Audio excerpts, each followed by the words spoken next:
Hi, I'm Dr. Erik Handberg. I'm a forensic pathologist and medical examiner, and this is Becoming a Medical Examiner. On this podcast, I talk to forensic pathologists about this interesting job that we have and what it's been like for them becoming a medical examiner. Today, I'm joined by Dr. Stephen Pustilnik. So, Dr. P, would you mind saying hi and introducing yourself? Hi, I'm Dr. Pustilnik. I'm the Chief Medical Examiner in Fort Bend County, Texas, and I'm a board-certified forensic pathologist. Excellent. So the way I usually start is just by asking, everyone seems really confused about what this job actually is and what we do. How do you explain what we do? Medical examiner, as was explained to me in a pithy little statement from my great mentor, Dr. Joe Davis, and he probably got it from one of his mentors, Lester Adelson or Russell Fisher, was that we are the physicians who are privileged to look under the skirts of society. We are the ones that are charged with being the last line of defense of of society. We determine cause and manner of death of people who die under suspicious, unnatural, and unlawful circumstances. That are people who die under circumstances that are threats to the public health. People that are expected to die, but maybe neglected or traumatized. Those are the easiest people to murder. Somebody you expect to die anyway. We are the last watchers on the orderliness of society. That's great. That's a much more poetic response than I've usually gotten. And I think that's a great way to describe it. And you also touched on something that I think it's one of the reasons that I'm really excited to talk to you, because you have a lot more exposure to some of the sort of big names in the field than I ever got the chance to have, starting with Joe Davis. Many, many years ago, my uncle, Gerald Rodman, my mother's brother, was a rheumatologist, world famous rheumatologist. He was eventually chairman of rheumatology at University of Pittsburgh. And my mother always held him up to me as a great example of what you should do. Look how wonderful Gerald is. Look how many people he helps. Look, he's lecturing all over the world. Look, he's starting clinics all over the place. He was a fabulous, fabulous man and a great example for me. My mother, like me, would like to tell stories, and they were always Uncle Gerald stories. One of those stories was one day, excuse me. So they grew up in the Bronx. They grew up in the Bronx, and my uncle went to downstate. And one day, one day he brings home this cat body, and he takes his mother's best stew pot and starts a cat's body, and he and all of a sudden my mother is home. My mother was 9 years younger than him. It was 5 years younger than him, and she's saying, "Gerald, what is that stink in the house?" And he tells her, I want to get the skeleton out. I have to deflesh this cat body. I want to get the skeleton out of it. She says, "You're using our mother's best cooking pot. She will kill you when you get home." So it was wintertime, and he took the whole thing and he threw it out in the backyard. That's when, back in the time in the Bronx, they had backyards in their brownstones. And that night it snowed, and it stayed snowy for months. And then one day the snow melts, and all of a sudden this decomposing cat's body starts stinking, and his mother notices and says, Gerald, what is that?" What she spoke in Austro-Hungary. So she said, "Was ist das?" And she looks out and she says, "Gerald?" And he explains to her that he did this, and they had been using the pot, over the last several weeks or months. Anyway, it was one of the silly things that my uncle did, that my mother would regale us with over the decades of my life. One day I'm sitting in the afternoon conference in Miami at the Dade County Medical Examiner Office. And we're going over our cases, and there's Dr. Davis going over the case with the fellows and the scenes we went through and stuff like that. And I don't remember the circumstances of it, but he loved to tell stories as well. And he was telling stories, and back in medical school, when he went to downstate, and they had, at that time, when you were in medical school for humans, they had cat lab and cat anatomy. Interesting. And he's telling this story about he and his anatomy partner, Gerald, and Gerald took home this cat because he wanted to get the skull out of it to boil up. And he's regaling us with this story. I had it to do with probably a skull that we had found in Miami. And I look over to him, I say, was that Gerald Rodman? And he goes on for another couple of sentences, and then he looks at me and he says, yes, that was Gerald Rodman. How did you know that was Gerald Rodman? I said, that's my uncle, Gerald Rodman. And he said, you're kidding. You're Gerald's nephew? And I said, yes. So we had an even more fabulous relationship after that. So that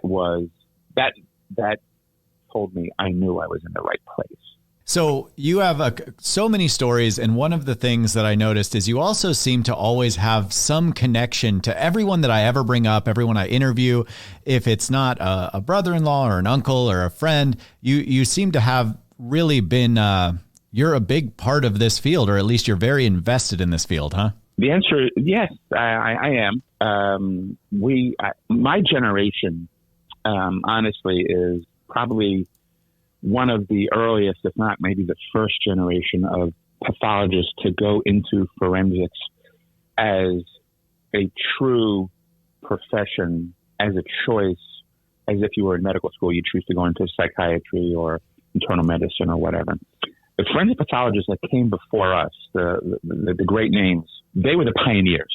They were creating the profession from its nascent beginnings as just, you know, the guy who handled bodies or could stand the sight of blood, or who started to organize the knowledge base of forensics and started to quantitate things and start to publish the textbooks that now become the basis for our knowledge and stuff like that.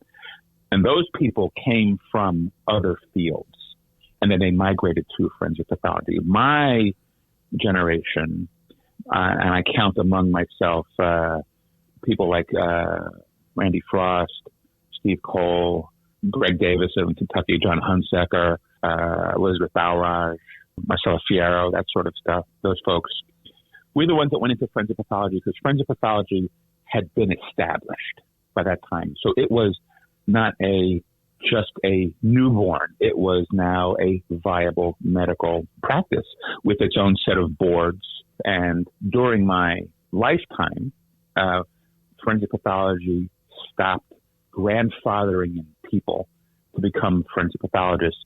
You had to actually have specific training to be a forensic pathologist. So, yeah, and those periods of time when we started what was then the name listserv, which was our email discussion group, it was a rollicking time where principles, practices, cases, policies, procedures were all being developed and discussed very, very aggressively in our profession because we needed to standardize. So that came up during my early part of my career, and I was part of all those discussions for good or for ill. I mean, yeah, well, it's very interesting. I mean, maybe you weren't there for the true birth of the field, but you were certainly there in the adolescence and when everything was sort of being put together and you saw the inklings of what it has since become. But that means that I guess, when did you even find out about forensic pathology? Did you know about that in high school? Not at all. Not at all. I was dead set on being a vascular surgeon. In high school? In high school I was going to be a doctor because, like I said, my mother brainwashed me with my uncle Gerald. So I always knew I was going to go to medical school. But while I was in medical school at Washington University in St. Louis, there was this absolutely I was into fountain pens by that time. I got more into fountain pens when I was in medical school, and I was writing with a fountain pen one day, and this vascular surgeon, his name was Gregorio Sicard, an unbelievable vascular surgeon, was there, and I did a rotation with him, and he saw my fountain pen, and he said, "What is that?" I said, "It's a fountain pen." He says, "I like fountain pens too," and he had the standard ones you buy at stores, whatever. I said, "Where did you get that?" I said, "Well, I go to antique shows and stuff like that." So Gregorio Sicard and I he would pick me up, and we'd go antiquing in southern Illinois and areas around St. Louis, looking for fountain pens. And I wanted to be like him. I wanted to be a vascular surgeon. So I started off my residency. I got into general surgery residency at the University of Connecticut, and I'm in my internship, and I'm post call, and for whatever stupid reason, the powers that be in your residency program thought that they would have some sort of academics, instead of just being, scut monkeys in the hospital, they thought that they would, try and teach us something. So they would have a lecture series once a week. And I was post call when I was at Hartford Hospital, and I was a back of the room person because the seats went to the very back wall, and you could just lean your head back and fall asleep when they turned off the lights. And that's what I usually did. And one day there's this person comes in, and it was H. Wayne Carver III, Dr. Carver, the chief medical examiner in Connecticut. And I was prepared for at least an hour and 15-minute nap because I was post call. Sure. And he starts as a big, tall guy. He was at least 6'4", 6'5", gregarious, outgoing personality, big, effusive guy, just booming voice, dominated any room that he was in with his life and his enthusiasm and everything like that. And then he starts throwing up pictures of gunshot wounds. And then he starts talking about ballistics. And he starts talking about wound pathways and the science of gunshot wounds. And I sit bolt upright, and I am enraptured for 90 minutes of his lecture on gunshot wounds. And at that moment, I said, I want to be like him.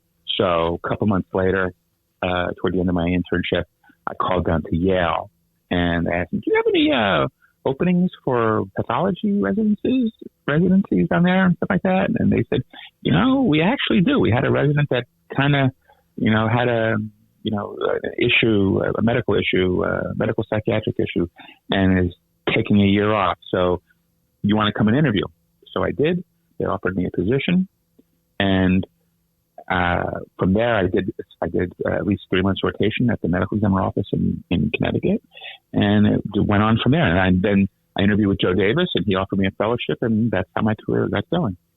Oh my God, there's so much there. I have to ask a couple of questions. So first of all, you said you got more into fountain pens when you were in medical school. So how exactly did you get into fountain pens? How does that hobby come about? My mother was it was my mother.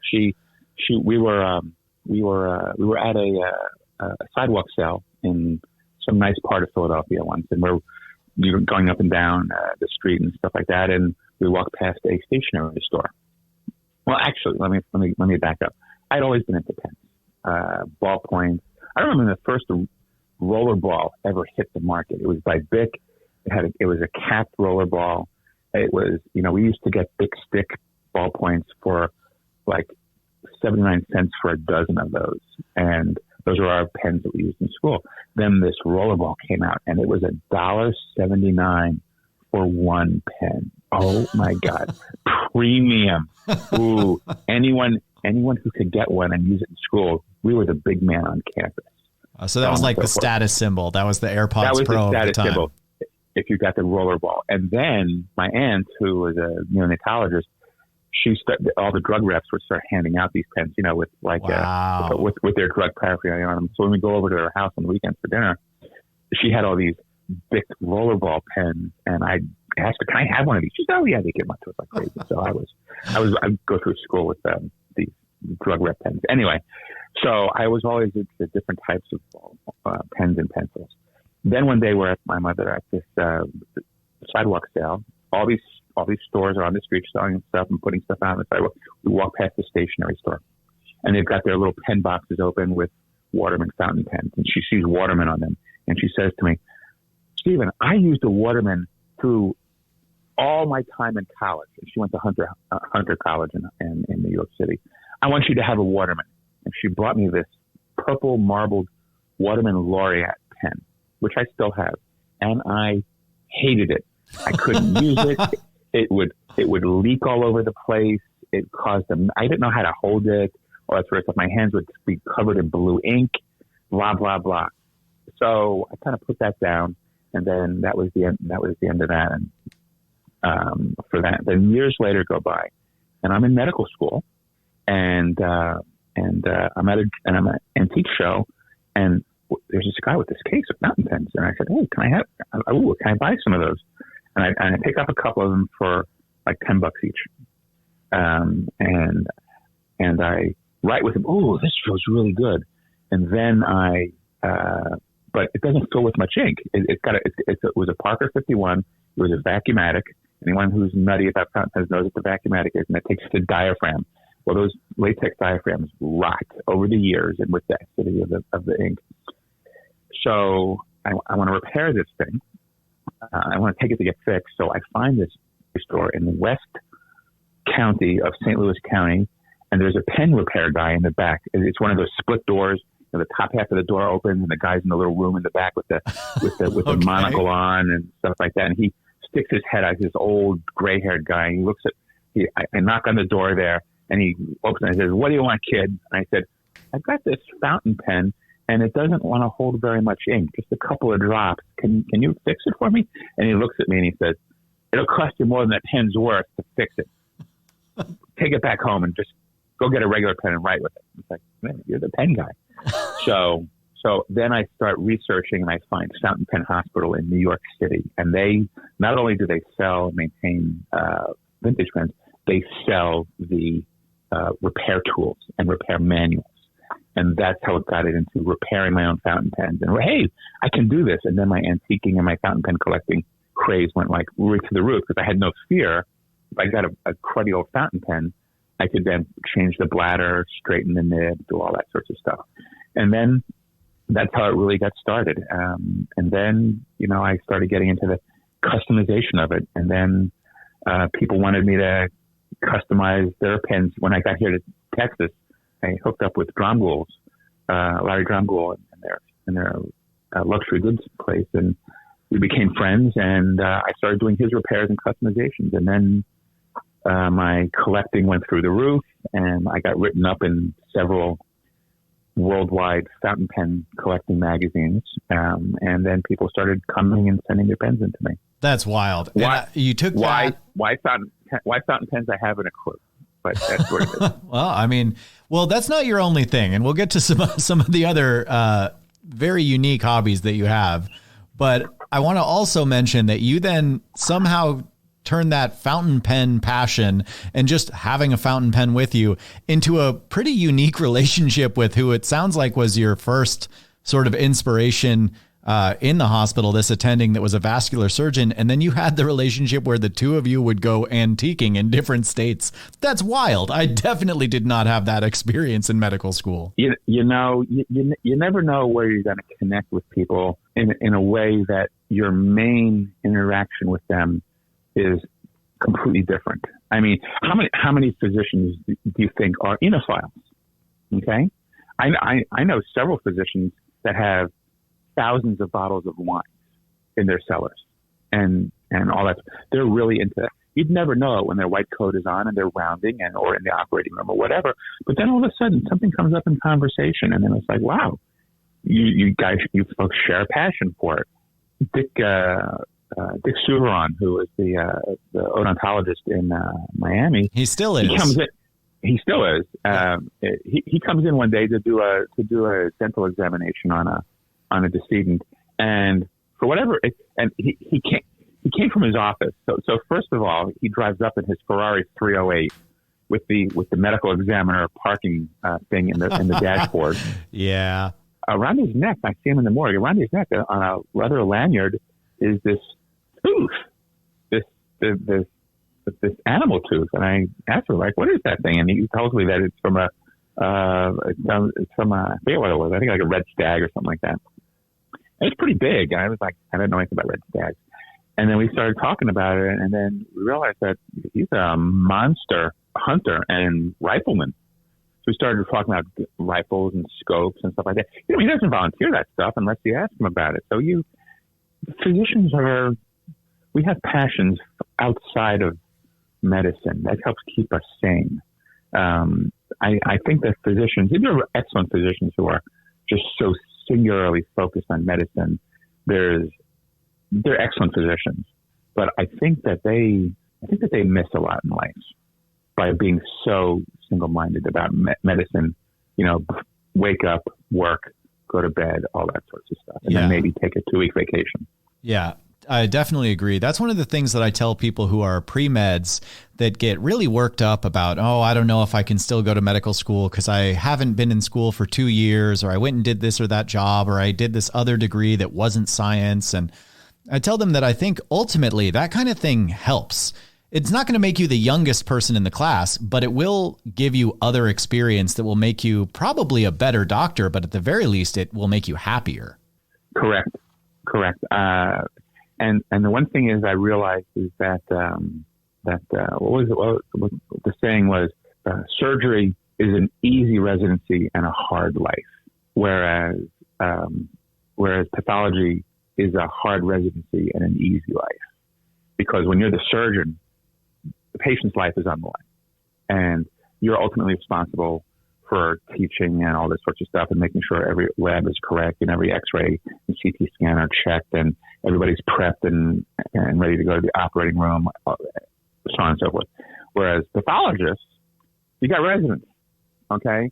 And there's a thing called textbooks, and now there's things called the internet, okay? So your residents, the residents just are sponges of knowledge. And then when you become and resources, and they bring you articles, they have all the chapters read and all that sorts of stuff. Well, at least when we were residents, I don't know about lately with all the. Anyway, I won't comment on that. Anyway, but when you're the staff pathologist, the cases are brought to you nicely worked up, because that's how your resident learns. The resident does most of their learning in pathology beforehand. They look at the slides, they come to their own conclusions, they look for differentials, they go look up papers, they bring stuff, they're ready to absorb the knowledge at the microscope with the pathologist, with the staff. And then they go over it and they discuss all what they've learned, and then it becomes ingrained in them. But 90% of the work has already been done by the pathology resident. Right. So the pathologist, amongst all specialties, pathologists are the best cooks. They have better outside interests. They are more well-rounded and less single-mindedly focused than the medical specialties. Sorry, than the other medical specialties in general. Of course, there are some fabulous surgeons and stuff like that are like that go scaling Kilimanjaro or whatever.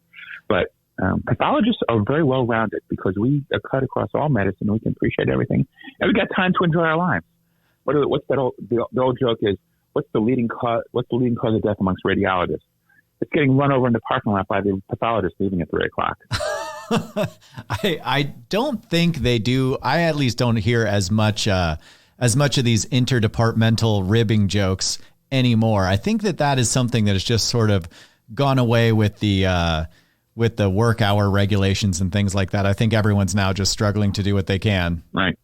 So I did want to ask a little bit about when you did switch residencies. You went from, I guess, so you were a general surgery intern, not a vascular surgery intern, because I don't know that they have an integrated pathway or what. But so you were a general surgery intern, and then you transferred into, was it an anatomic and clinical pathology residency at Yale? No, Yale is one of the few places left in the United States, and they'll never change. I think there's like 2 other residencies in the United States, 2 other pathology residencies that offer AP-CP as well as CP only, as well as AP only. And I was an AP resident. So for the listeners, the AP-CP residency is 2 years of anatomic and 2 years of clinical pathology. And then you come out as a board eligible anatomic and clinical pathologist. And then you have to take both boards. They offer lab medicine, which is clinical pathology, and anatomic pathology. Those are 3 years each of only those specialties. And I was an anatomic pathology resident only. I guess to follow in the footsteps of Dr. Carver. At that time, he was my mentor. And he was an anatomic pathology resident only at University of Chicago. So I did 3 years of anatomic pathology. My fourth year, we had qualifying years. So you had to have, to sit for your boards back then, you had to have 4 years of residency. So I had that 1 year of internship. And that's how it was. And that's the way it still is today at Yale. Interesting. I didn't know that about Yale. So what was that residency like for you? You came from a general surgery internship where you were doing rounding and seeing patients and pressing on bellies. And I assume at least to some extent you were doing some operations. And then you really switch gears when you switch into pathology. What was that like? I had done a lot of operations. My operative book, we had to keep track of everything to work on. I had done 260 cases, probably 75 to 100 as first surgeon. Wow. As an intern? As an intern. And because I had an aptitude from it. And the aptitude for it in surgery is you have no fear. Okay. And my staff saw that very early on, that I knew how to handle a scalpel, that I was really facile with human anatomy. I knew proper tissue technique, handling, not manhandling, all that sorts of stuff. And as you work with them, they get to trust you. The biggest surgery that I did as an intern was when I took out as first surgeon with the staff surgeon, being my first assistant. He let me do a right hemicolectomy all by myself. Everything with the EEA staplers, the TA staplers, all that sort of stuff. It was fabulous. Anyway, so I was Mr. Anatomy. So when I came down to Yale to pathology, the chief resident at that time was making up the rotation schedule for the next year, and she said to me, she said, "Stephen, I know you're just coming from a surgery residency. We're going to let you ease into pathology. So your first month is going to be on the autopsy service." I said, "Okay, sure, no problem." That sort of thing. I didn't have any issues with that. One of my highest grades in medical school was pathology and histology. So I knew I was reasonably capable of what I remembered at the microscope. So that's fine. Stick me in the autopsy suite. And so the way Yale was structured, it was on the medical school and medical center is structured around what's Cedar Street. Okay. And it's like a big T. At the end of Cedar Street, the big hospital was across it. But Cedar Street came from the front of the hospital, went down several blocks. And on either side was the medical school hospital, all the clinics and all that sort of stuff. Yale had done everything, and they had joined all the buildings underground, and crosswalks and buildings had joined. They knocked down walls and stuff like that. So we were at the very opposite end of Cedar Street, 3 blocks away from Surge Path, which was in the hospital.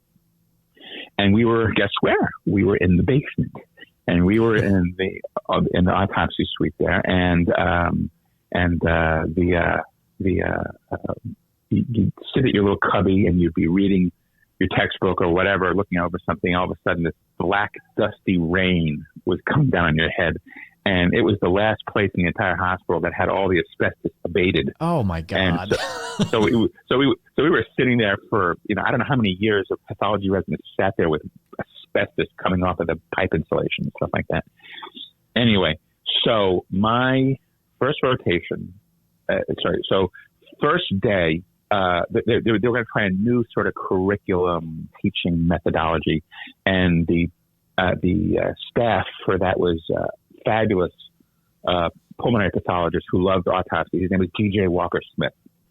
Tall, lanky guy. I think he was from the Carolinas. Had a slightly He had a slight draw. I don't know exactly where he's from, but he, full professor at Yale, so he'd been there for decades. So myself and my partner, the two of us his name was Fred. Fred was an MD PhD, and I forget where he came from, but Fred was a lab rat of all lab rats. I mean, he was a smart guy, but he wanted to just do basic science. So there's Fred and myself on this body, and there's G.J. Walker Smith, who says, and I'm going to do this first autopsy of the January interns, the January residents. Actually, not January, July residents. And Walker Smith says, okay, here's the scalpel. And he puts the scalpel down on the body. And he says, okay, Pustilnik, so I want you to go from the shoulder down to the center of the chest, and then the other shoulder down to the center, and then go down the abdomen. And that's where we're going to open the body. And he was going to show us the procedure of doing an autopsy. And I took that scalpel, and I went like Zorro. And I had that body opened in like 2 minutes. And he looked at me and he said, okay, Pustilnik, I'm going back to my office. Call me when you're done. And that was it. So interesting. So that's all from the surgery skill. Well, not only that, but I had done a elective rotation in medical school in autopsy pathology with one of my lifelong mentors and friends, Jeff Sacketts. He was the professor at that time, unbelievable cardiac pathologist who just retired 2 weeks ago as chairman of pathology at the Beth Israel Deaconess. He was the head of pathology at Harvard. Huh. And I have been calling on him for decades, discussing cardiac cases, and sending him cases for consult, him helping me out and stuff like that. From being my attending in medical school, he became a lifelong, not just mentor, but a colleague as well. Anyway, and he just retired, so I hope he's doing well. By the way, his daughter is Claire Stafford, who's a fabulous cookbook writer, and she's got a whole YouTube thing and blog on cooking, and her recipes are fabulous. Cool. So from that, I became the head of the chief tech in the suite in an autopsy. He relied on me when I was free, and I would go down to the autopsy when I had free time during my other rotations, and he would rely on me to help the other residents with anatomic dissections because they saw how facile I was with human anatomy. And I had, again, no fear of screwing anything up or whatever, and be able to demonstrate the pathology of each case. Interesting. So you did a rotation in medical. So I assume that when you were in medical school, they were still doing the anatomy lab with a cadaver where you do sort of a slow, over the course of many days, many weeks, autopsy. But it sounds like you also had a rotation where you did autopsies in med school. Do you remember your first autopsy? It was an elective. And I took that elective during what all medical students do, during the high period of time that you're going to go be interviewing for your residencies. Ah, okay. So I did autopsy pathology, and I remember one of my two. I did two full autopsies by myself with the residents, with the chief resident overseeing it, and then the staff would come in. I remember what one of them was, but the other one that I do remember because I gave lots of talks on it through the medical center because it was a very interesting case. It was a guy that had persistent pleural and pericardial effusion, had a pericardial window, and he had lupus, and he had lupus anticoagulant syndrome. He had been treated. His symptomatology got worse and worse and worse over the years that he'd been in and out of the rheumatology department there at WashU, and he finally passed away. So I ended up autopsying him, and fabulous gross anatomy with the surgical interventions, with the epicardium of the heart, just looking like it had been frosted over with pericardial fibrosis and epicardial fibrosis as well. And then we had the cytology from during his life.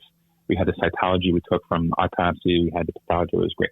So internal medicine wanted it, so I presented at internal medicine grand rounds. And rheumatology wanted it, so I presented at rheumatology grand rounds. And the surgeons had tried to do their thing with the heart and stuff like that, and that's why I ended up presenting at the pathology, at the surgery grand rounds and stuff like that. And the attending on that was Jeff Stafford. So from that, we had we got a lot of mileage out of that one case, and that's the one I remember. So interesting. Do you remember how? I will say this: at that time, HIV was so new that if anyone died from HIV, what they would do, and they were going to autopsy them because they autopsied all these people. They were still learning about it. They would do a Rokitansky and take everything out en bloc from tongue all the way down to anus, and they would sit it in the big, huge fixation bucket. Oh yeah, or trays, and they would not touch it for 1 week. It had to sit. That's what the state of the art was at that time of how to treat, highly infectious things. Well, I think when you're dealing with some sort of pathogen that you don't know what's going on, that's a reasonable, safe approach to take. That's actually very similar to what we did when COVID first hit, and nobody knew exactly what was going on, and we thought it was probably similar to other coronaviruses. So that was the policy at first, was just to do fix the entire block, and we'll deal with it in a week, because there's no way this virus is going to survive that. And obviously that has all changed since then, but that, I don't know. I think that's a pretty reasonable approach when you don't know what's going on. Yeah, I don't disagree with that. But again, I made that remark to show, my age. Yeah. So what was that like? It sounds like when you talk about that first autopsy, obviously you have a lot of reverence for the medicine of it. You talk about the physical findings and giving these talks that people were really interested in those medical findings. But what was it like for you? Had you dealt with seeing a dead body before? Well, we had the old-fashioned anatomy lab. We had cadaver lab, and so we had all worked on these cadavers. They were like, I honestly don't remember how many people were in my medical school class, but it was 4 students per body, and I think we had 30 bodies in the anatomy lab. And our professor was Dr. Peterson. Dr. Peterson was an old-time anatomist. Dr. Peterson was one of the last anatomists that had a part of human anatomy with his name on it. And he had traced the root. He was the first person to trace the root of some nerve. And it's the nerve of Peterson, or whatever it is. Anyway, and all these bodies were fixed in phenol, not formaldehyde, phenol. Okay. So, anatomy lab was on the top floor of the science building, the 5th floor. Windows on 3 sides of the thing, so we could vent the place out. There's all marble all over the place and stuff. It looked. If anybody remembers the bathroom where Harry Potter met Moaning Myrtle and stuff like that, replace all the stalls, the toilet stalls, with anatomy tables. That's what it looked like. Okay. So Dr. Peterson is there, and he would do these bodies. We'd come over, he'd rotate around, and he'd assist us. Dr. Peterson, can you help us with this? And so on and so forth. He would do it barehanded. He never wore gloves. Yeah, that's a very old school way of doing things. But the thing is that we would all have to wear latex gloves, and then put latex, surgical gloves over the top of them. And even then, after 2 hours of handling those phenolized bodies, our fingertips were numb because the phenol would just penetrate 2 layers of latex and start coagulating, your nerve endings, stuff like that. So we were all looking at Peterson. It was like, how can the guy drive? How can he press the correct button on the elevator? He must be pickled from the inside. Anyway, so that was my first dead body, and it was an elderly lady that had hip arthroplasty, and she had a AAA and all that sort of thing. These people that donated to the medical school, they would ask to anonymously, not put their name on it, but to give a list of their history of their life. Some people wrote a paragraph. My lady wrote basically a bulleted outline of all the stuff that she had done in life. Some people wrote 3 pages, how they were having wonderful positions all their lives, how they wanted to give back, how they enjoyed all the medical students that ever helped them and came to see them around in the hospital, so on and so forth. So that was my first body. Okay, was actual real anatomy. We did not have a cat lab like my uncle did. Anyway, and then next one was next one was the lupus patient that I did autopsy on, and then after that was a residency, my autopsy service. So I want to talk a little bit about the way that you and I have a connection, which is through Miami. So you went from being out in New York and then off to eventually off to medical school in Missouri, right? I grew up in Philadelphia.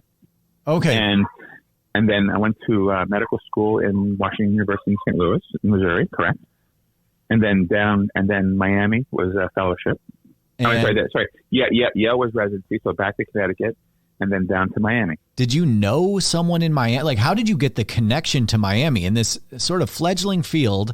Joe Davis is the person who started that office, and I'll have you talk more about him. But how did you get that connection and sort of learn of that program and decide that you wanted to head down to Florida? At the time, I don't know if it still exists, but there were AAMC or ACGME or whatever it was literally had a directory of all fellowships for every specialty, not just pathology, but for every specialty. And I looked up forensic pathology, and at that time there were around the country at that time, I think. Mm-hmm. That was 94. Yeah, it was 94, 95. Yeah, it was 94 because it was 2 years ahead. And I just looked around and I looked at and I sent out applications to places, and Miami invited me down. Miami invited me down there.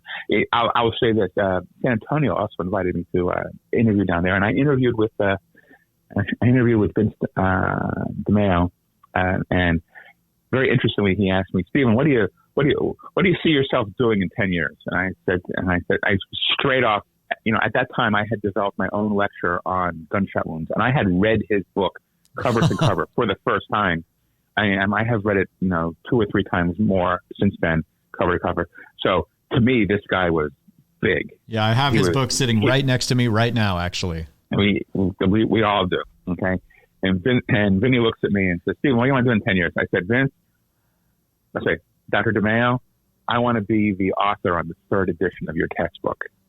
And he gave me a funny look. Now, Vinny's eyes kind of go, higgledy-piggledy. They didn't kind of move conjunctively and coordinately, but he gave me a weird look. And since that time, and then Joe Davis, he said, we'll let you know. And so then I went and interviewed down in Miami, and I interviewed with the staff down there and then with Dr. Davis, and he looked at me and said, Stephen, you want the job? I said, I'll take it. The place was so fabulous. The building was so purpose-driven. The weather was so beautiful down there. The caseload was incredible. You were sitting right on the campus of the University of Miami Medical Center. It was absolutely, you're close to the Keys, every place else. It was really cool. So I told him, Dr. Davis, I'll take the job. And he offered it to me right there and then. That's before there was no match back then. There was no match up until this year. The match is new. I actually had the same experience. That was I interviewed from like 7 a.m. until 5 p.m. and then I sat down with the chief when I was interviewing was Dr. Emma Liu, and I sat down with her and she said, well, what'd you think? I said, I liked it. And she said, you want the job? It's yours. And I said, okay, give me like 15 minutes to think about it. And then I called and made sure everyone else was okay with me moving away, and that's what I did. So I guess nobody else is going to have that experience from now on because of the match. No, you are exactly correct. I don't necessarily think that that's a bad thing. I'm kind of neutral on it because there are 75 fellowship positions available, but we only filled, what would we fill this year? 45? Okay. Yeah. So, something like that. And even good places didn't fill. And that's part of the vagaries of the match system. Some internal medicine, really good internal medicine places don't fill, or surgery places don't fill for whatever weird mathematical reason. So do I think that it's bad being in the match versus being able to make a personal connection with the program director to say, yes, I'd like you to I want to recruit you personally to fill my positions. I think you're really good. And I want you to know that we think you're our quality of fellow versus I can guarantee you if you rank us number one, you're going to end up here. That sort of thing, which you're not supposed to do in the match anyway. But you can, all the departments, all the directors always give hints that like, yeah, trust me, if you rank us highly, I don't think that you'll be disappointed, blah, blah, blah, blah, blah, all that sort of stuff. Yeah. So we'll see how it goes along. We still, we can't even get 75 people to apply per year. Unbelievable.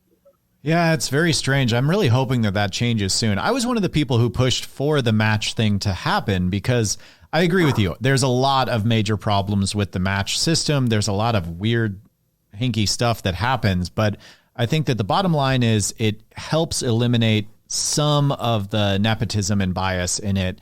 And at least it's worth a shot. If it turns out that it doesn't work, then so be it. We can always switch back. It's just not that hard to switch back. But, it's the first year and we'll see how everyone did. Yeah, we'll have to wait and see. You're exactly correct. So what was Miami like, I guess, both as a city and as a fellowship back then? So you were there in 96, 97? So I was there in 96, 97. And the place was young. It was vibrant. It was everything literally right out of Miami Vice. So still full of cocaine. It's loaded with cocaine, loaded with models, loaded with money dripping off the plate, dripping everywhere. It was wild, free-spirited, admixed with the residua of old Russian, Jewish New York, South Florida. Okay, I got my, I found. The closer that you live, that you look for places closer to the beach on Miami Beach was it get more expensive. So I was on the bay side of Miami Beach, and I came to this apartment complex, and I walked up, and I had my little apartment renter's guide there in my hand, and I was just walking around looking for places, and I thought, oh, this place was in my price range. At that time the salary was $50,000 or $55,000 a year. And I walked up I asked when is the rental agent, and they said, I said, do you have any places? I'm going to be here in a month, working over at the medical center. And she said, Mrs. Rosenkrantz, she just passed away, and her kids came down from New York, and they were, they're cleaning out her place, and so they're done. And so we'll have the place turned around and, painted and updated and stuff like that by the time you get here. You want to go see the place? Well, you can't go in yet because they're still haven't cleared out all their stuff, but it's all going to be removed. But this is what it is. Just go up there. You can look in the windows. And this was a time when the doors of each of the apartments opened outward onto the large terrace. Everybody walked on the outside of the building. There was no internal hallways. Oh, right. Like a motel. Yeah. Like a big, huge, freaking 15-story motel. Anyway, so I go up to the apartment, and there's all this stuff sitting in boxes, and I could see into the apartment that there was still a ton of furniture, stuff like that in there as well. The kids had come and gotten everything they wanted, so everything that was there was. I hate to say it. I was going through the boxes of stuff there, trying to see what this stuff. It looked like stuff from the 60s, old New York stuff. And what I found out from looking in these boxes that were sitting out to be thrown away was that Mrs. Rosenkrantz and her husband, he worked for the New York Transit Authority. He retired at age 65, and she was 92 when she passed away. And they came down when he was 65. They lived in this one apartment for 28 years alone. She got widowed at some point and lived there with all her stuff from her apartment from New York. And there it was, these old lamps with these old antique lampshades with the tassels on them and the floral prints and stuff. Old stuff there. Pictures, family pictures, all this stuff that the kids were throwing out. I mean, they were just getting rid of everything. It's like, well, okay. And then I come back a month later, and the place is painted. It's got a microwave. It's got a new range in it and stuff like that. They had done nothing to the place for 30-something years. And then now she finally passes away and I get her apartment. So Miami was the old and the vibrantly new. What was it? Of the medical examiner office. Gosh darn, I forget what his name is. Old time guy who started it with Joe Davis. We went out to lunch once. Norman Kassoff. He came by and actually no, it wasn't Norman. Norman was not there at the time.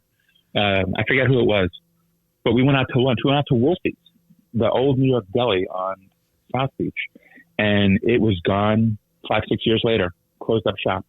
Okay, so that's what we'd see: the old babushkas and the new young vibrant stuff. So Miami was exciting at that time. Old world, new world, immigrants, Russians, Romanians, people desperately poor, people with blinding liquid wealth all over the place, just side by side. Little Havana, the beach, all that sorts of stuff. It was everything you'd expect it to be in the movies.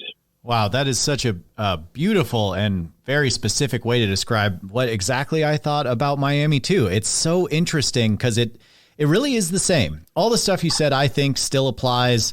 There's still money dripping off everything, and there's cocaine everywhere and models everywhere. And the city is full of a lot of it feels like the 60s that just has some superimposed tech on it. And it's just incredible looking. And I think that it's such a nice little story that you took over an apartment of someone who died when you got there. And that's just, it really ties that together. What an interesting start. And so you took this apartment and then you started at this fellowship. And I know that you had a lot of experience with different medical stuff going into it. You'd done autopsies, had a lot of experience, but did you have any experience with the medical legal aspect, like going to crime scenes? Oh yeah. Well, as a fellow, of course, they wanted us to get out to crime scenes as early as possible because you go out to crime for the first couple months. All the scenes that you went to, you went with a staff member, and then they cut you loose to go to scenes on your own. So one day... That's still the case. That's still what they do. That's correct. So one day, my co-fellow, Don Poyman, who's still working, he's in Virginia, West Virginia, he gets the first fellow scene of our year. And I was not in the morgue either that day. So Don says, "You want to go to this scene with me?" I said, "Okay, cool. What is it?" So we head off and we go down to Miami Beach. And what it was, we go to the place. It's the middle of the day. It's sunny. It's bright. People walking around in their bathing suits, rollerblading back and forth. City of Miami, the Miami Beach PD are there. They got we approached the place from the back. They've got everything roped off. They can't rope off the street in front because that's A1A right in front of the place. What it was a girl, a young lady who had broken up with her boyfriend who had cheated on her for the last time that she was going to tolerate. He was apparently shacked up with one of her friends, but according to that girl, he was just pining over her, and he got angrier and angrier and angrier, thinking that he thought of her as his property, that she was going to be with some other guy. So he needed to kill her so she could never be with another man. So he went to her place of business, and she was the girl. She was the counter worker at a smoothie store. Okay. And it was right on Ocean Avenue. You could rollerblade in. They had designed it so you could rollerblade in, get your smoothie, rollerblade out. So this guy comes in the back. She is making a strawberry smoothie for a German tourist who had rollerbladed in, and he was waiting for his strawberry smoothie. As this guy walks in the back, he grabs one of the butcher knives that had been used to cut up the fruit with, flips her around. They start arguing, yelling at her, and he plunges the blade straight into her chest, straight through her sternum, not through an intercostal space, but through the bone of her sternum, and the point just lodges like in the vertebral column in front of this German tourist.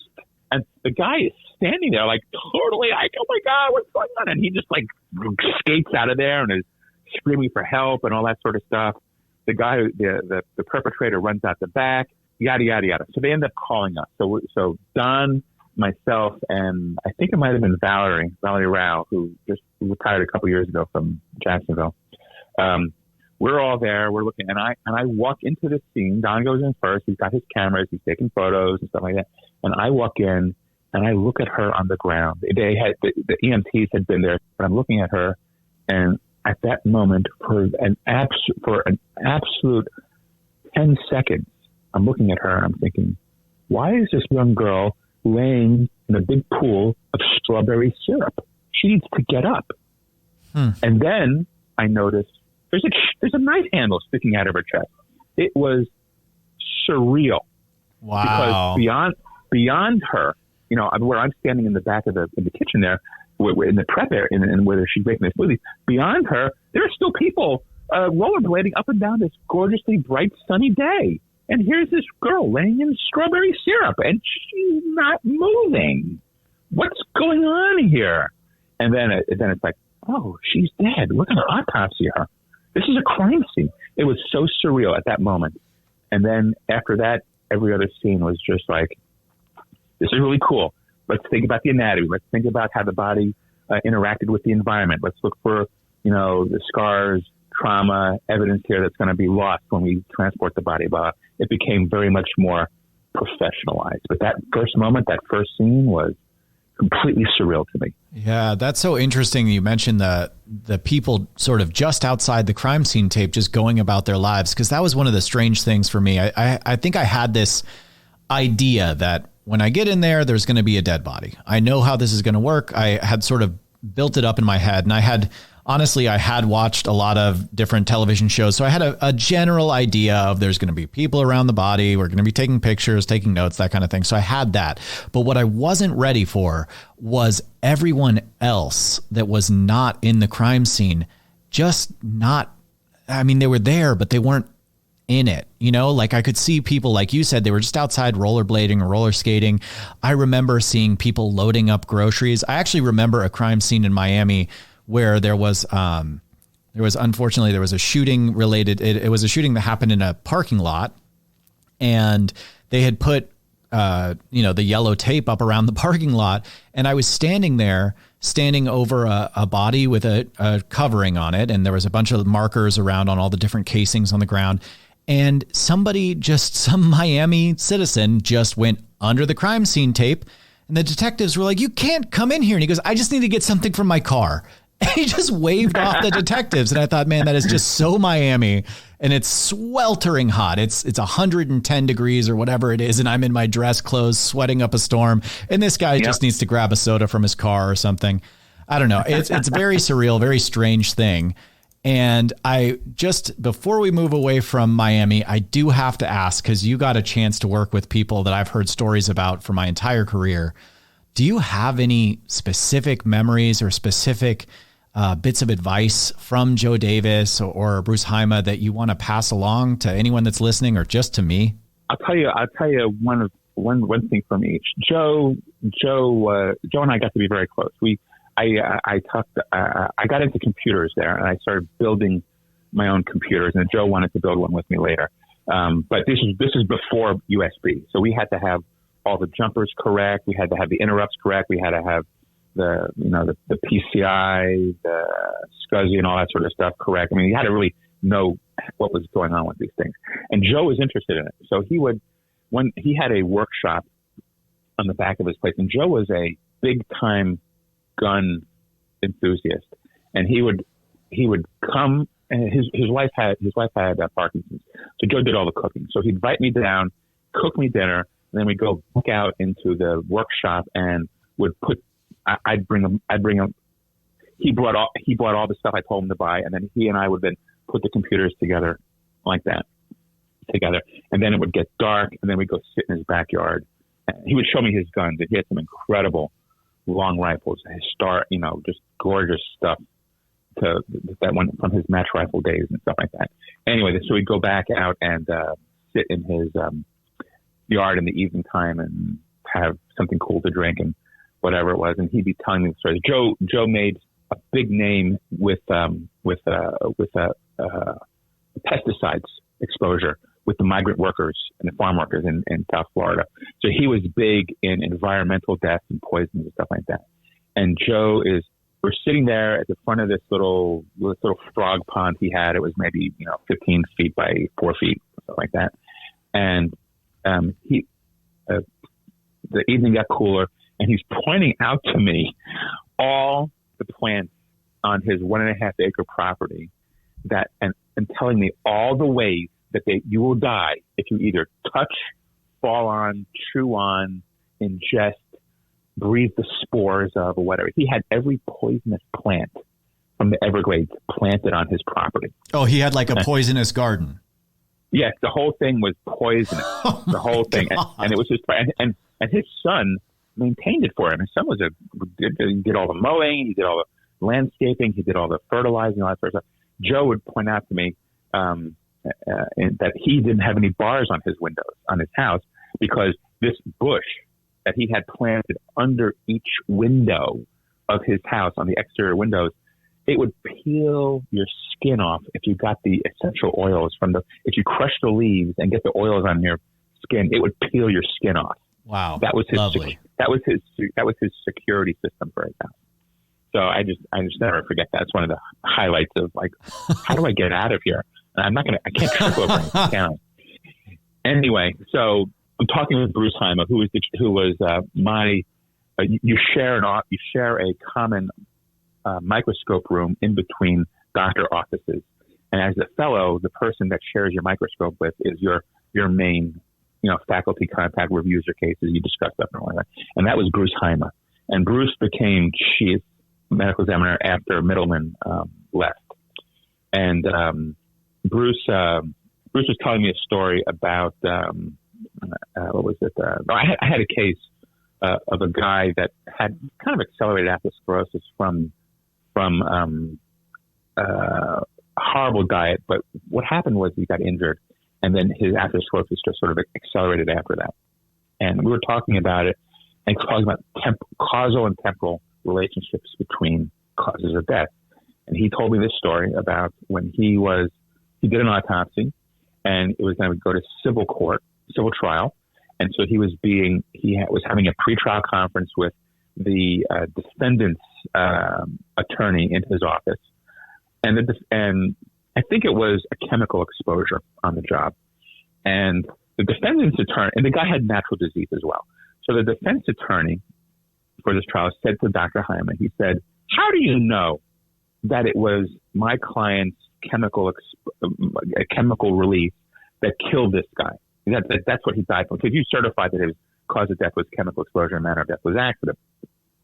And it wasn't his horrible heart disease, which clearly he'd been having for years before that. How do you know that?" And Bruce happened to have the guy's medical record there in his office on the credenza in the back, which he said was at least a foot thick. And he said he slapped his hand on it and said, "It's because every page in this guy's medical record that led up to his death happened the day that he was exposed to your company's chemicals on the job." So that's how we certify the cause of death of this guy as an accidental exposure. And I remember that to this day. And you and I talk about this, is what is the inciting event that leads through an unbroken chain of events to the person's final death, no matter what the interval of time is, be it 15 minutes, be it 15 years. And, you and I discussed this, and that is a major and guiding principle for forensic pathology that I use to this day. What started the whole train down the track? And I got that from Bruce Heimer. So I always thank him for that. Dr. P, you have such a nice way of connecting to people, and you tell these stories like, you remember people's names and you set the scene and you talk about the lives that they have, outside of the moment you have with them, whether it's connecting with the fountain pens or through building computers and in a little shed out in the poison garden, or if it's even digging through and finding the old lampshades of the lady whose apartment you took. It shows a lot of connection to these people, not just as your cases. And that makes me wonder is this job hard for you when you connect that strongly to people as people? as you can tell, I am a storyteller. And what I tell our investigators is I want you to tell me the story of how this person lived and how this person died. And to do that, you have to connect with the person, who they are, who their friends are, what their family life was, what their profession is, what their habits were, and all that. And all of that gives you the gestalt of the body that's on your table in front of you. It could be as simple as the person had, a herniated disc, and they had a failed laminectomy, and then they became a drug, a pill addict because they couldn't get any relief, and then they ended up going into methadone and then heroin, and they finally overdosed. It could be as simple as that, or it can be as complicated as you can ever want to make it. But you learn about the person and you tell the story of their life and death. And that's the best way to connect with your patient. These are our patients. They're decedents, but they're patients. And how you can tease out of it what is important to determine for their death, as well as, is there something there that is of a wider nature? Is there something with more societal impact that we need to pay attention to as well? And that's also part of our mandate is to, like I said at the beginning of this interview, that we are the last watchdogs of society, and things that can help or things that can be a risk or hurt other people that are living, because you want to prevent any more deaths. And I've had some cases where I was able to intervene over the years and prevent other injuries and deaths, and get some products off the market that would be otherwise harmful. But you have to tell the story. It means you have to get to know your decedent. So with all the things that you've seen, has it led you to change the way you're living or make any changes in your life? No, I just imagine all the goofy things that I do in my life. Yeah, I'm going to die like this. I'd probably be the guy that was doing this. And it's like, I hope that doesn't happen to me. But it doesn't sound like it doesn't stop you. No, some things I do, I'm risk averse to, but no, I'm not a big risk taker, but yeah, I think about those things, but it doesn't stop you from enjoying your life. It's all risk benefit. Let me put it that way. How do you? I'll say this. There's one time when up in vacation in Vermont, and that my then father-in-law had some snowmobiles, and snowmobiling is so much fun. So I'm coming back to the house, and coming off the trail, the snowmobile trail went through the back of the property, and the piles of snow had just been plowed up to clear off the driveway and the turnaround and stuff like that. So I thought, hey, I just like you see kids running into big piles of leaves. They run into them, and then big pile of leaves goes straight up in the air. Fun. Well, I thought I'd take the snowmobile and I'd go through this freshly plowed snow, and I'd create a big, huge spray of snow powder all over the place. Little did I was a novice at it, so I didn't realize that those damn skids on the front of the thing, they don't go through snow. They go on top of it. So I, at the very end of the last, like 30 yards before I get onto the prop coming off the trail, I gun it, thinking I'm going to go blasting right through it. And I'm gunning it, and all of a sudden I'm going up in the freaking air. Oh my God. And I am maybe 25 feet in the air, and I swear to God, at the apex, I think two things: Wile E. Coyote, and this is how I'm going to die. Because the thing underneath was plowed concrete, and it's like, and then how am I going to stop? Because there's a little lake right up beyond that. I'm going to either get my skull crushed, or I'm going to go drown in the lake. And I come down, and it's like I'm getting prepared for death, and all of a sudden, that the rear treads hit the thing, the shocks get it, the skids hit the ground, and the thing just goes straight down the driveway, easy as pie. And I'm thinking, this machine is magnificent. It just saved my life. That's terrifying. I think the problem there is you should just never get on one of those machines. They're a lot of fun. I'll tell you that. They're a lot of fun. Don't go over the edge of a mountain, but they're a lot of fun. What was it like for your children growing up with a dad who does what you do? Did they know what you do?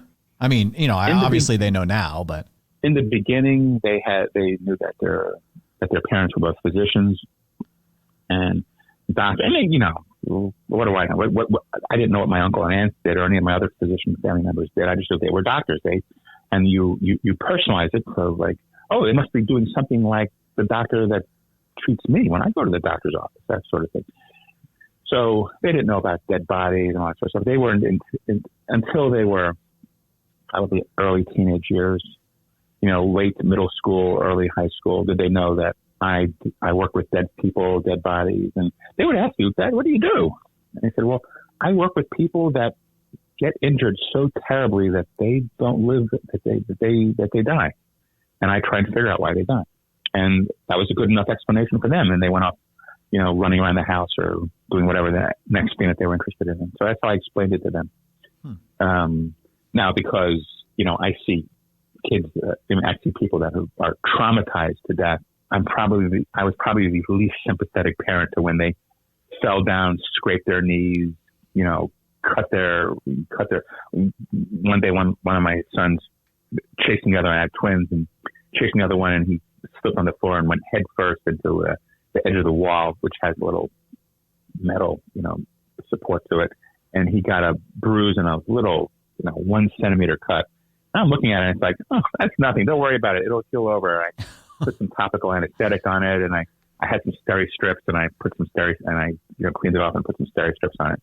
And he was fine. I was the least sympathetic person to my kids that you could possibly be. Okay. I mean, honestly, that makes sense. We see how bad things can get. And honestly, that was something in the ER is, I used to see people and go, I didn't think this was survivable, but it turns out that it is. And they're willing to wait in the waiting room for 12 hours, Yeah, exactly correct. So how has this job influenced your hobbies? I know you still collect fountain pens, and you probably got, 100 or something now.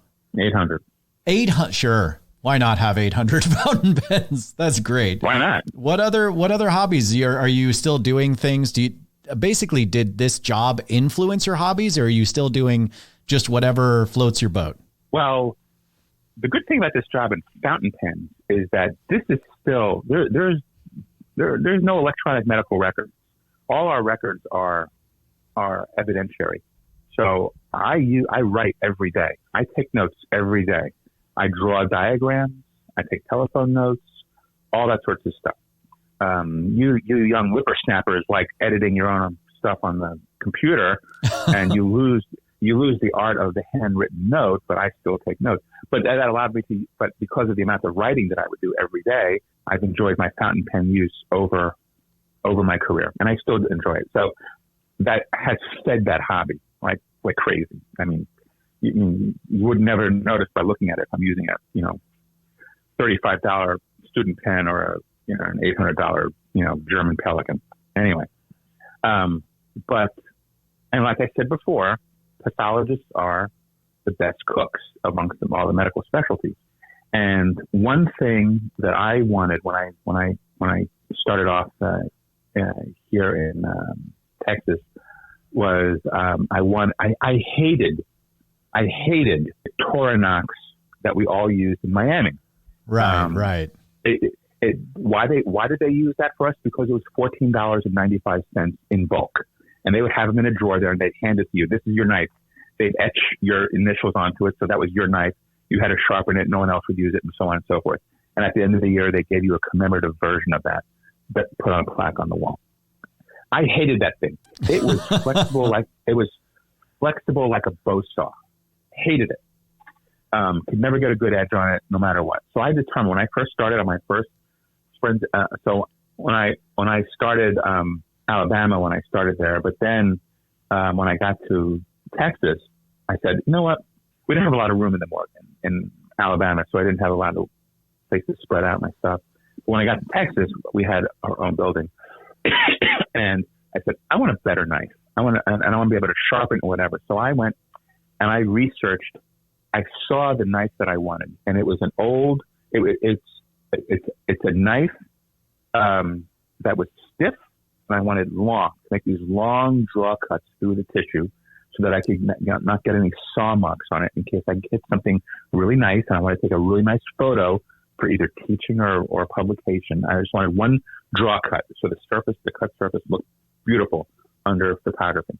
And the only thing that I could find that available was a cheese knife by Dexter Russell. And the cheese knife, if you know what that is what you get the wheels of cheese with, and it has two handles a handle on either side, and then you cut the large wheel into wedges and then package up and weigh each wedge and put them out for sale. So I bought one, $55, from one of the restaurant supply places, and I went to a machine shop close to the office, and I just had them cut one handle off. So I had this 15-inch long rectangular straight edge knife that did not flex at all. And I said, okay, this is my knife. I'm going to become a great sharpener. I'm going to figure out how to keep this blade razor sharp. And I went through honing rods, and I can't even imagine all the stuff. I can't remember all the stuff I went through. I ended up with a bench grinder that I had reversed, so it turned away from me so I could put it on the top of the thing. I got two wheels, a grinding wheel, a stone wheel, and then a stropping wheel, which was laminated cardboard. And I could get a good edge on that, and it would last one autopsy. Razor sharp, one autopsy. I have to sharpen all the time. I hate it. But I figured, I'll become a better sharpener and I'll figure it out. Anyway, years go by, and I'm looking around and I see a picture on Facebook of a guy who's making knives for kosher slaughter. Okay, by the kosher butchers are called shochetz, and the knives that they use are called chalef, C-H-A-L-E-F, and the chalef they're small, medium, and large. One for poultry, one for lamb, one for cow, large animal, and they go up to 26 inches long. Shows me this. He posts a picture of it, and it's like, that's my autopsy knife. That's what I made. That's what it looks like. And later, I find out that a lot of shochetz who do it part time, they want to spend a lot of money on it. They would do what I did. They get the Dexter Russell cheese knife, cut one handle off, and they have a chalef. Anyway, so this guy is showing it. It's a custom made chalef. I said, you know what? I want to do that. I'm going to get a knife. I'm going to get it. I want to get that custom made as well. So that comes along at a time when I go off and I'm cooking a lot, and I'm moving from Chicago cutlery pieces of garbage knives to then global reasonable knives, because of Anthony Bourdain wrote about global is the best knife in Kitchen Confidential. And then I move up to Shun. Here's the geometry. Here's the knife. What's great about it? So I take a trip to New York, and I go to Brooklyn Kitchen, and I go buy myself some knives. I buy a Glistein, a Makusta, and Kikuichi. And when I get them home, this thing is fabulous. The edge holding is incredible. It's not like this piece of crap Shun that chips all the time, and it's just horrible. And I can't keep the global sharp. But this Kikuichi is fabulous. I get the stones, and then literally the light goes on in my head. Said, "Oh my God, what knife do I use most often in my life? It's my autopsy knife." So I find a local knife maker, and I say, "I want a better autopsy knife. I need something." So I have him make him a knife, a chalef for me, out of 440C steel. Holds an incredible edge versus the garbage that the Dexter Russell is made out of, because they're stamped from maybe at best 440A, or maybe even 80 CR MOV 13, which is garbage steel, because they make 10,000 of them a day. And he makes it, and oh my God, the light just goes on. It's like, it's not the sharpener, it's the steel. And then I go back to this knife maker here in Houston, and I say, can you make me a chef's knife? So I design a chef's knife. All this time, I'm just enjoying using my chalef, which I still have in my office, so I'll show it to you one day. And he makes this knife for me, and I then say to him, "This is great. Will you show me how to make a knife?" I said, "Yeah, I'll show you how to do that." I said, "How?" And then he shows me how to do it. I buy all the stuff, and I say, "Can I make knives here with you? I'll cut you a deal. If I buy steel, I'll buy steel for you. If I buy handle material, I'll buy handle material for you. If I buy belts, grinding belts, I'll buy grinding belts for you." And he said, "No problem." So I would go to his shop, and if I bought, belts I buy from him and order stuff for him and stuff like that. So we developed a good relationship, and he showed me the basics of knife making. And then during that period of time, I'm acquiring my own machinery, and then I develop my own style, and then I develop a following. Then I start making chef's knives. I showed my chef's knives around to people at Dromgoole at the pen store because it's a very high end clientele. All of a sudden, they all want to buy knives from me. And then I designed my own autopsy knives for doing autopsies, for eviscerating, and for shorter ones for eviscerating. Then I developed my own scalpels, and then I developed my longer blades for cutting organs afterwards. And so that hobby started off in the kitchen and autopsy suite, and has gone full circle to now that I've got 2,200 people on my waiting list for chef's knives. You have 2,000 people? Is that what you just said? 2,200, yeah. Oh my God. Well, there goes my hope of ever getting one of these knives. And yes, I do have some orders. I've made them for several pathologists around the world. Like Paul Botterill down in Australia's got one, and some other people around the country have them. And I also have orders for Halef, for the Shochets, that they want my knives because they're still using garbage knives that they get, that they sometimes they inherit from the guy who teaches them, and they want something made out of better steel. So that's my autopsy kitchen passion hobby is now knives. Interesting. Well, maybe one day, maybe I'll put in an order soon, and then I'll get it when I retire. It'll be my retirement gift to myself. Oh, so the gratuitous plug is Houston Edgeworks. Edgeworks. Well, I'll definitely put that in the show notes too. Okay. HoustonEdgeworks.com. Well, it sounds like, it's not like you're hurting for business, but I'm sure anyone who listens will certainly, you made a good sell. And I still use the cheap knife that you were talking about at the beginning that you hate, and I hate it too, but I just have to get it sharpened. You can sharpen a credit card that will cut an onion and a tomato. And I keep telling you this, and maybe it's my fault because I don't sit there and drag you by the short hairs into the morgue, but you can sharpen it. If I turn you into a good knife sharpener, it'll make your life so much more pleasant in the morgue, especially when you're cutting it. And then whatever. Part of the reason was I learned to be a good sharpener when I was in Galveston was because the other pathologist, Charles Harvey, who was there, he wanted to use the 12-inch razor blades that are only made in Japan for, they were really for surge paths. But, I know what you're talking about. The long blades for a surge path. Yes, those long blades.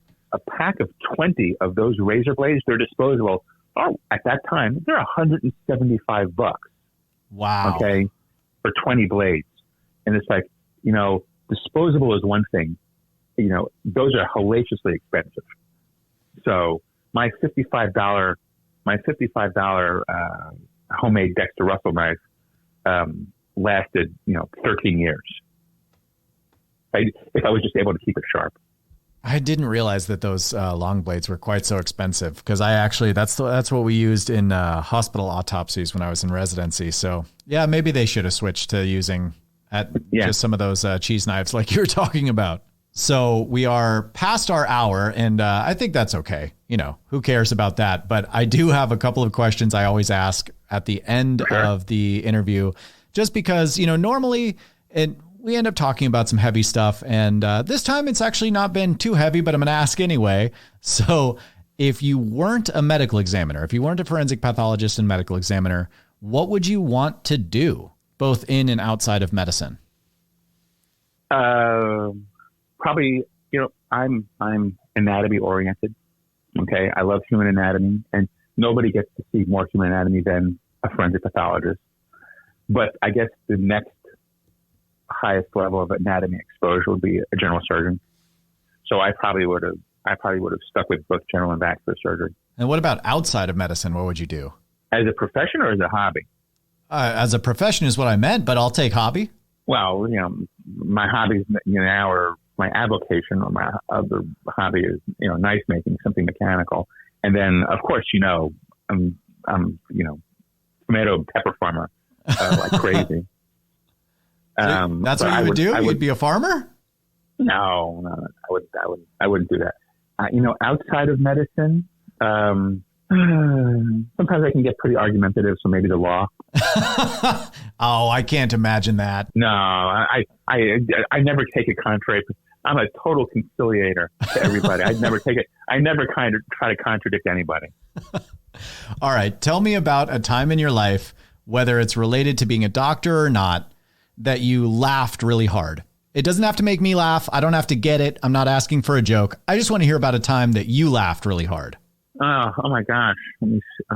Other than the various comedy shows I've been to, those don't count, I guess. Okay. I was in high school, big into tennis, and we would take tennis lessons on Saturday morning at the Levy Tennis Pavilion at University of Pennsylvania. My cousins and I, because they lived in the suburbs outside Philadelphia, and we just lived inside the Philadelphia line on the west side. So we would, my uncle or aunt would drive them in to, and then pick me up, and we'd go there in the morning for tennis lessons. And that week was the U.S. Pro Indoor Tennis Championship, the U.S. Pro Indoor Tennis Tournament at the Spectrum in Philadelphia, front and 8 in the back. So there's 12 tennis courts there. So all the regular stuff, everybody was off in the back, kind of crunched into four courts, letting all the professionals warm up and practice and stuff like that.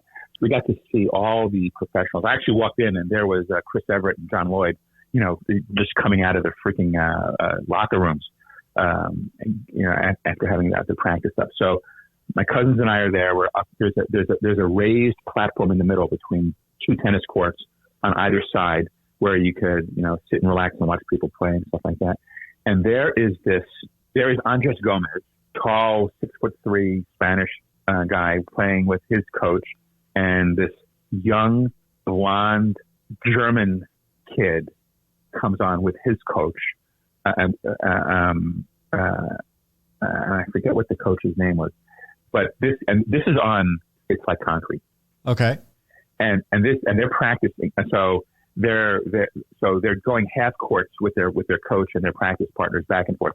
And this young blonde German kid is diving for everything just on the concrete. And he's going after, he's eating his elbows up, he's eating his knees up. It's like his practice. What the hell are you doing? And, all of a sudden, this guy makes a diving lunge for something. This blonde German guy makes a diving lunge for something. And Andres Gomez makes a snide comment to him across the net to him. He says, with his Spanish accent, he says, "Superstar." And then the German player turns back to him, and because it was clearly he was being condescending to him, he turns back to him and he says, "Super dick" in German. And I was taking German at that time, and so I knew what he said. And I was just roaring in laughter when he said that to him. It was just hilarious at that time. And Gomez at that time was like number 7 or number 5 in the world or something like that. It wasn't until later, and it wasn't until Wimbledon of that year that blonde guy was Boris Becker, and he won Wimbledon that year. Yet another awesome story. Well, I really appreciate it. I know we ran a little long. I hope that didn't interfere with your day too much, but thank you so much for doing the podcast with me. And thank you for telling everyone what it's been like for you becoming a medical examiner and just taking us through your life and your stories. I really appreciate it. Terrific. Well, I was happy to do it. Are there any websites, any other plugs you want to give, any social media you want to share? No, not at all. Okay. Just my. You can follow Houston Edgeworks on Instagram, and on Facebook as well. All right, Houston Edgeworks on Instagram and Facebook. And if you want to learn more about what we do, you can go to reddit.com/r/forensic pathology. Or if you're interested in forensics and you don't necessarily want to be a forensic pathologist, you can always go to r/forensics, and there's a lot of forensic professionals there that can help tell you more about what they do. And thanks so much, and we'll see you next time on Becoming a Medical Examiner.